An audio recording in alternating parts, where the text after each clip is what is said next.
Martell Holt's messy little master plan, the one he's trying to piece together now that nobody, and I do mean nobody, wants him. Not Melody, not Cherie, not even the viewers of Love and Marriage, Huntsville. He's out here looking like a man scrambling to hold on to relevance with nothing but Arrion Curry and a Section 8 storyline to fall back on. And baby, it's not giving what he thought it was going to give. So let's talk about it. Martell Holt, the same man who used to walk around acting like God's gift to black excellence, has now reduced himself to picking up the shattered pieces of his public image and trying to use Arrion Curry as a glue stick. But what he doesn't realize is that the glue dried up a long time ago. You cannot patch together a broken empire with the very woman you destroyed it with. Martell had a beautiful wife in Melody Shari, a thriving marriage, a show that literally revolved around their dynamic, and what did he do? He tossed it all out for a situationship with Arrion, a woman he never even publicly claimed. Not once. Not even after Melody left. Now, some people out there want to believe that Martell stayed, messing with Arrion for all those years because he was in love, that he just couldn't help himself. But let's be real for a minute. If it was love, he would have married her the second the ink dried on his divorce papers.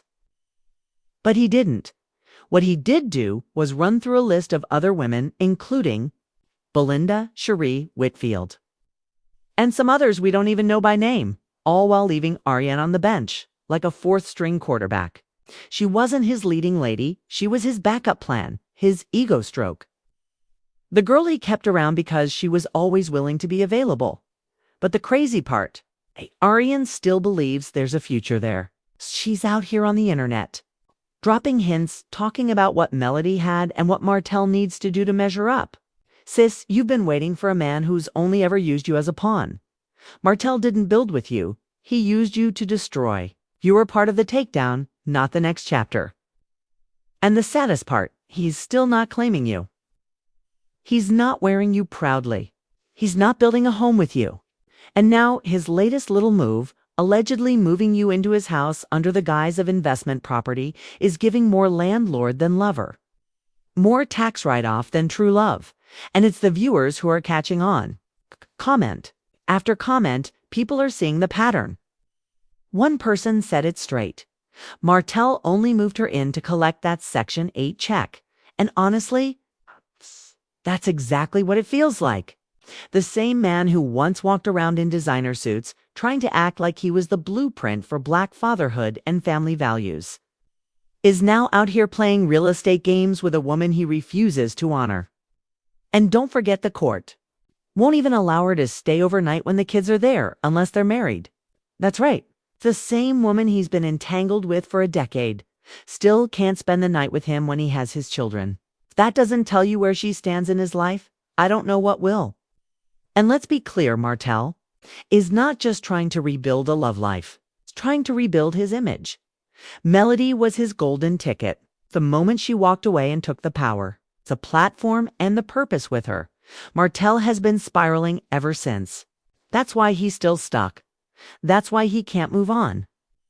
Melody was the anchor, the one who made him look like more than he really was. Without her, he's just a man with a bunch of kids, court dates, and chaos. Destiny Payton once said it best, he's stuck, and everyone can see it but him. He can lie to himself all he wants. He can parade Arrion around, try to clean her up, talk about putting her through nursing school like he's building a future. But if that's the case, why hasn't he locked it down? Why hasn't he given her the ring she's been begging for? Why is he still referring to her as a good friend and not a fiancé, a wife, a partner?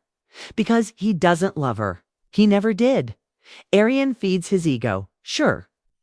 She makes him feel needed, desired, powerful. But that kind of validation has a shelf life. And once the ego boost fades, the reality sets in. She's not Melody. She can't elevate him. She can't expand him. She can only remind him of what he lost. And for a narcissist like Martell, that's the worst kind of punishment.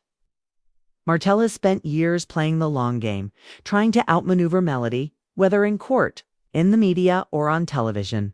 He thought dragging her through custody battles would break her. He thought flaunting new women would make her jealous. But all it did was expose his desperation. Now that Melody is glowing, booked, and unbothered, Martell is scrambling. Arrion is just the latest chess piece on a board that he's already lost.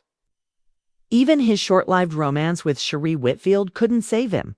That was supposed to be his comeback, right? A storyline, a high-profile relationship, a chance to get back on top. But Cherie is nobody's fool. She saw the cracks, heard the rumors, watched the red flags pile up, and eventually she distanced herself. Now Martell is right back, where he started with Arrion, the woman he never wanted to build a real life with, trying to turn a situationship into a strategy. But let's talk about Arrion for a minute, because yes, Martell did her dirty. But she also played herself. She really believed that if she waited long enough, endured enough, gave him enough, he would choose her.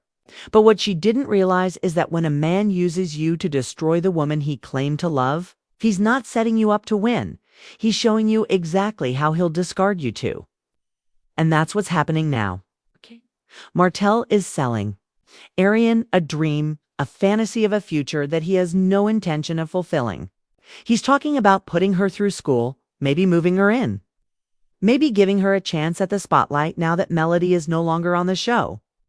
But let's not forget, he's had every opportunity to make her his woman, and hasn't he had children with her? Sure. But that wasn't about love. That was about control. Martell wanted to tie her to him permanently, the same way he tried to control Melody. These types of men don't build you up. They bind you. And once you're tied in, they weaponize that connection against you. That's why Arrion has spent years publicly crashing out every time Martell embarrassed her.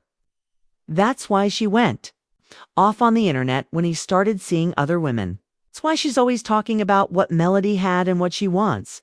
Because deep down, Arrion knows. She knows she wasn't the choice. She was the consequence. She was the collateral damage. And now that the dust has settled and Martell's options have dried up, he's trying to repackage her as something. She's not wifey material. But baby, if she was wife material, she would have been a wife. The truth is, Martell is using Arrion to stay afloat. She's not a partner. She's a life raft.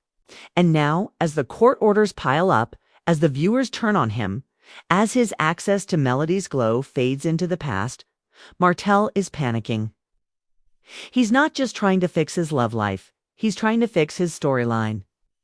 And what better way than to drag Arrion into the spotlight she's always craved? But it's not going to work. The viewers see through it.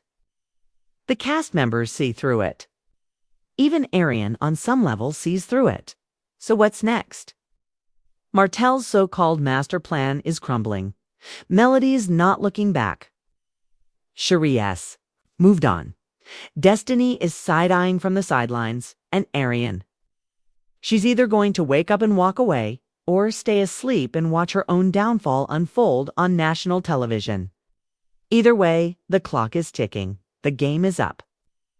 And Martell,